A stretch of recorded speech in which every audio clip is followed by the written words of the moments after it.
Hi, ഇന്നത്തെ video CBSE 9ാം ക്ലാസ്സിലെ മാത്സിന്റെ 8th chapter ക്വാഡ്രിലേറ്ററൽസ്.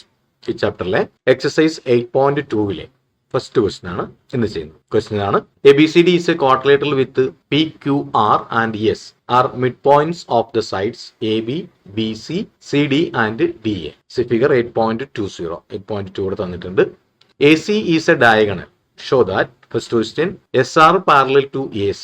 SR ഇവിടെ ഉണ്ട്. SR parallel to AC and SR is equal to half AC. AC യുടെ പകുതിയാണെന്ന് prove ചെയ്യണം. Second question PQ equal to SR. Third question PQRS is a parallel. ചെയ്ത് നോക്കാം.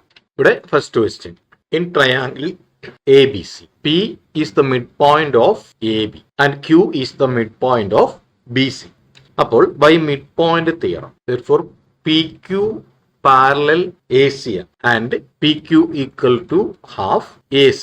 Mid point theorem പ്രകാരം ഇവിടെ ABC ഒരു triangle ആയിട്ട് നമ്മൾ പരിഗണിക്കുകയാണെങ്കിൽ അവിടെ AB മിഡ് പോയിന്റ് ആണ് Q, P അതുപോലെ BC മിഡ് പോയിന്റ് ആണ് Q. അപ്പോൾ AC എന്ന ലൈൻ PQ പാരലായിരിക്കും, അതുപോലെ തന്നെ AC പകുതിയായിരിക്കും PQ. അതുപോലെ ഇൻ ട്രയാംഗിൾ ADC അടുത്ത ട്രയാംഗിൾ നോക്കുക, മുകളിലത്തെ ട്രയാംഗിൾ ADC അവിടെ R is the point of CD അതുപോലെ and S mid point of AD. Therefore SR പേരിൽ നോക്കുക, SR parallel to AC and SR equal to half AC. അപ്പോൾ ഇവിടെ PQ parallel AC and PQ equal to half AC നമുക്ക് equation number 1 എന്ന് കൊടുക്കാം. SR parallel AC and SR equal to half AC അതിനെ equation number 2 എന്ന് കൊടുക്കാം. ഇനി ഇതിലെ second question from equation 1 and 2 നമ്മളിപ്പോൾ രണ്ട് ഇക്വേഷനിൽ ഇവിടെ PQ SRും AC പാരലാണെന്നും AC പകുതിയാണെന്നും നമ്മൾ പ്രൂവ് ചെയ്തിട്ടുണ്ട്.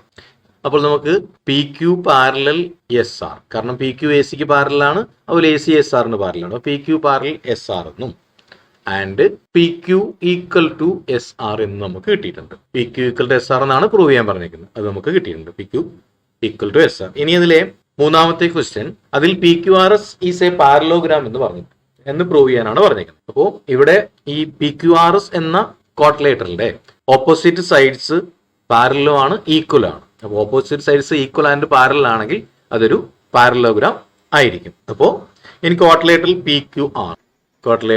PQRS one pair of opposite sides PQ and SR is equal and parallel, then it is a parallelogram. അതായത് therefore PQRS is a parallelogram. അപ്പോൾ നമ്മൾ prove ചെയ്ത് കഴിഞ്ഞു.